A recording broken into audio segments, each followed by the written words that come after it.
असदुद्दीन ओवैसी। उत्तर प्रदेश चुनावों में एक रहस्य। उनके आलोचक कहते हैं कि असदुद्दीन ओवैसी भारतीय जनता पार्टी की बी टीम है। उनके आलोचक यह भी कहते हैं कि असदुद्दीन ओवैसी मुस्लिम वोट्स को बांटना चाहते हैं। उनके आलोचक यह भी कहते हैं कि असदुद्दीन ओवैसी मुसलमानों को भड़का रहे हैं ताकि माहौल बिगड़े और उससे भारतीय जनता पार्टी को मदद मिले। मगर हकीकत यह भी है दोस्तों कि असदुद्दीन ओवैसी आज की तारीख में ऐसे मुद्दे उठा रहे हैं जो अखिलेश यादव, कांग्रेस, इन तमाम पॉलिटिकल पार्टीज को आईना दिखा रहे हैं। मैं एक एक करके आपके सामने तमाम तस्वीर पेश करने वाला हूं इस शख्सियत के बारे में और उत्तर प्रदेश में उनकी क्या भूमिका होने वाली है। सबसे पहले मैं रुख करना चाहूंगा मुरादाबाद में उनकी रैली का। मैंने उनके भाषण सुना और मेरा ध्यान कुछ चीजों की तरफ गया। सबसे पहले आप सुनिए उनके भाषण का यह हिस्सा। वो 1980 की एक घटना की याद दिलाते हैं जहां ईदगाह के मैदान में हुई फायरिंग में बकौल ओवैसी 300 मुसलमान मारे गए थे। और वो ये कहते हैं कि अगर आप अपने इतिहास को भूल जाओगे तो आपका भविष्य भी उसी गर्त में घुस जाएगा। आज मेरा एक सवाल, असदुद्दीन ओवैसी इतिहास की एक हिंसक घटना को आखिर क्यों याद दिला रहे हैं? इसका मकसद क्या है? आखिर क्यों इतिहास के काले अध्याय को वो पीछे नहीं छोड़ना चाहते और चाहते हैं कि मुसलमान उसे याद रखे? मैं पहले चाहूंगा कि आप उनके इस पूरे बयान को सुने और फिर मैं उसकी चर्चा करूंगा। क्या तुमको याद है कि 13 अगस्त 1980 ईद का दिन ईदगाह में पुलिस की फायरिंग हुई थी मुरादाबाद में? कितने लोग मारे गए? 300 मुसलमान मारे गए। 300 मुसलमान मारे गए थे। यानी अंग्रेजों के जमाने में जनरल डायर ने किया था तो उस वक्त कांग्रेस की सरकार ने 1980 13 अगस्त को 300 मुसलमानों को शहीद कर दिया गया था। मेरे अजीज दोस्तों और बुजुर्गों, ये वाकये को इसलिए याद दिला रहा हूं कि नौजवानों को अपनी तारीख याद रखना है। अगर तुम तारीख भूल जाओगे तो तारीख दोहराएगी, याद रखो। मैं डराने के लिए नहीं कह रहा हूं। जो कौम तारीख को भूल जाती है तो तारीख उसको दोहराई जाती है कि देखो ऐसा हुआ है और होगा। तो इसीलिए बताने का मकसद ये है कि उस वक्त भी जब ये वाकया हुआ था 13 अगस्त 1980 का, उस वक्त भी अखबारों में लिख दिया गया, बड़े बड़े अखबार में, कि मुसलमानों ने पत्थर फेंके।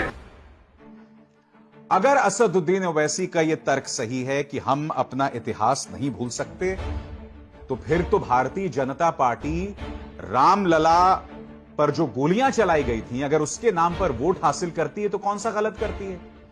भारतीय जनता पार्टी अगर इतिहास में हुई घटनाओं का बार बार जिक्र करके वो वोट हासिल कर रही है तो क्या गलत कर रही है? तो फिर क्या फर्क हुआ भारतीय जनता पार्टी और ओवैसी के बीच? क्योंकि बीजेपी तो एक कदम आगे है ना।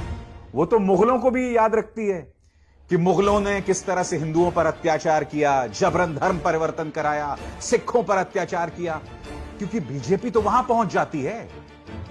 मैं ये समझना चाहता हूं कि अगर कोई घटना हमें तनाव पैदा कर रही है, कड़वाहट पैदा कर रही है, उस घटना को दोबारा लाने का क्या मकसद है? उस जख्म को कुरेदने का क्या मतलब है? यह मैं समझ नहीं पा रहा हूं ओवैसी साहब। आगे सुनिए।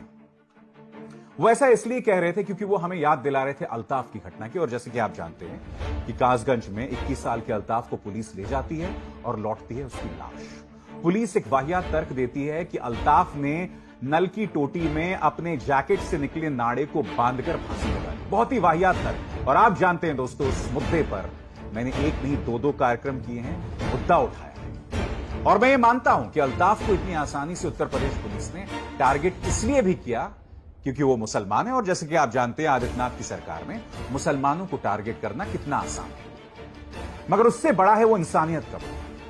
मैं चाहूंगा कि आप सुने ओवैसी क्या कह रहे हैं। ओवैसी कहते हैं कि अगर अल्ताफ की घटना से आपके दिल में दर्द ना हुआ तो आप मुसलमान हैं।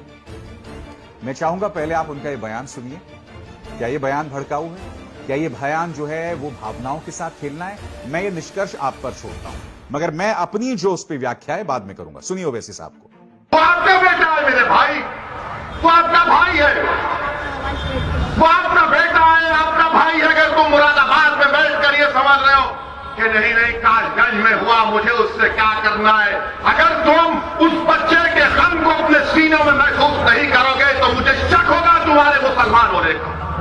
तुमको उसका दर्द महसूस करना पड़ेगा, क्योंकि रसूलुल्लाह सल्लल्लाहु अलैहि वसल्लम ने फरमाया कि मोमिन कौन है? मोमिन वो है अगर किसी के पैर के तलवे में अगर कीड़ा लगता है तो मोमिन वो है जो अपने सीने में उसकी तकलीफ को महसूस करे। ओवैसी साहब, अगर आप ये कहते ना कि अल्ताफ की घटना से अगर तुम्हारे अंदर दर्द पैदा नहीं हुआ तो तुम इंसान नहीं हो, अगर आप ये कहते ना तो मैं खुद उसकी तालियां बजाता, उस पे तालियां बजाता आपके उस भाषण पर।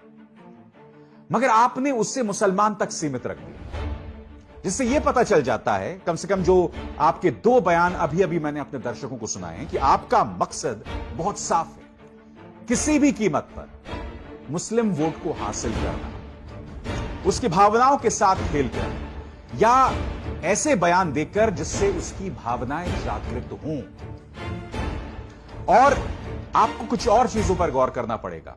गौर कीजिए कि असदुद्दीन ओवैसी ने अपना चुनावी अभियान कहां से शुरू किया। असदुद्दीन ओवैसी ने अपना चुनावी अभियान अयोध्या से शुरू किया। और सबसे दिलचस्प बात यह कि जब उन्होंने अपना चुनावी अभियान शुरू किया था तो उनकी पॉलिटिकल पार्टी ने जब उनका प्रेस कॉन्फ्रेंस किया था तो झंडों पे, बैनरों पर अयोध्या नहीं लिखा था, फैजाबाद लिखा था।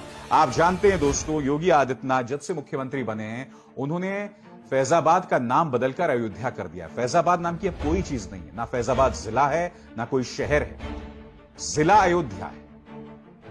ऐसे में मेरा प्रश्न यहां पर कि असदुद्दीन ओवैसी जो हैं या उनकी पॉलिटिकल पार्टी उसे फैजाबाद क्यों बुलाना चाहती है? हालांकि उस प्रेस कॉन्फ्रेंस में कहा था नहीं साहब गलती हो गई होगी, ओवैसी साहब ने खुद उस प्रेस कॉन्फ्रेंस में कहा। दूसरी बात, अलीगढ़ में दोस्तों एक गांव से दलितों की बारात गुजरती है। इनके पार्टी का एक नेता नाजिम अली उस बारात को रोक देता है, जाने नहीं देता और कहता है कि साहब मस्जिद के सामने से दलितों की बारात नहीं जाएगी, मस्जिद में सिर्फ नमाज अता होगी। मैं ये समझना चाहता हूं कि ओवैसी की पार्टी को एक भी सीट हासिल नहीं हुई थी पिछले चुनावों में, मगर उनके पार्टी का नेता खुलेआम इस तरह के भड़काऊ हरकतें कर रहा है। असदुद्दीन ओवैसी ने आज तक इस मुद्दे की आलोचना क्यों नहीं की? क्या दलितों को अधिकार नहीं है कि वो अपनी बारात निकाल सकें? आखिर उनका नेता इस तरह से अलीगढ़ के उस गांव में हालात को क्यों भड़का रहा है? क्या आपने कभी असदुद्दीन ओवैसी को इसकी आलोचना करते सुना? नहीं सुना। तो ये तमाम घटनाएं बता रही हैं कि ओवैसी का किरदार यहां पर बहुत रहस्यमय बना हुआ है। मैं फिर दोहरा दूं दोस्तों, मैं आज तक इस निष्कर्ष पर नहीं पहुंचा हूं कि ओवैसी बीजेपी की बी टीम हैं या नहीं हैं। यह निष्कर्ष आपको निकालना है। और इसी भाषण में ओवैसी का वो दर्द भी झलका, मगर वो बात उन्होंने बहुत ही खूबसूरत अंदाज में कही। उन्होंने कहा कि जब मैं मुसलमान का मुद्दा उठाता हूं तो मुझे बी टीम बता दिया जाता है, मुझसे कहा जाता है कि मैं वोट्स बांट रहा हूं। मगर समाजवादी पार्टी, बीएसपी और कांग्रेस तो वो मुद्दे ही नहीं उठाती। क्या कह रहे हो वैसे आप खुद सुनिए। और तुमको मौका इसलिए मिल रहा है कि जब मुसलमान के घर को तोड़ा जाता है तो ना अखिलेश बोलेंगे, ना कांग्रेस बोलेगी, ना बीएसपी बोलेंगी, सब खामोश बैठे रहेंगे। और अगर कोई एहतजाज बुलंद करता है, कोई सच्चाई का बयान करता है तो उससे कहा जाता है ये मुसलमानों के वोट काटने आया, ये बी टीम है, ये फला है। बोलो ना तुम भी। मैं कह रहा हूं कि जो गोरखपुर में हुआ वो पाकिस्तान का झंडा नहीं था, वो एक मजहबी झंडा हम लगाते। मिलाद का जुलूस निकलता, हरा झंडा रहता है, तो क्या पाकिस्तान का झंडा है? पाकिस्तान का झंडा भी नहीं जानते, मगर नफरत फैला दी गई। मैं स्पष्ट कर दूं दोस्तों, यह बात मैं भी महसूस करता हूं कि जब मुसलमानों पर अत्याचार होते हैं तो पॉलिटिकल पार्टीज सामने आने में कतराती हैं। ओवैसी की राजनीति स्पष्ट है, उनकी कोशिश हिंदू वोट्स हासिल करने की नहीं है।